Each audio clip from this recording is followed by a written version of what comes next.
So mga kaman, today ay kakain tayo ng lugaw. Ayan, yung inano ko, yung tawag nito, spring onion na kinuha ko dun sa garden.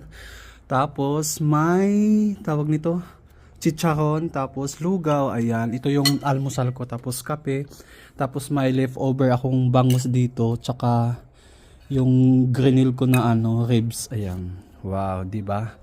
Kain tayo makaman habang tumitingin ako dun sa paligid kasi maganda yung panahon ngayon, hindi na ganun kalamig ngayon, back to magsa-summer na kasi kaya ang sarap kumain dito sa labas ng bahay. Ayan siya, kain tayo ng lugaw. Sarap. Tapos may sarap. Kaya lang naubusan kasi ako ng itlog kaya wala akong nilagang itlog ngayon. Kaya ito lang muna, pero okay na to. Sarap. Habang nagmamasid sa view, di ba? Sarap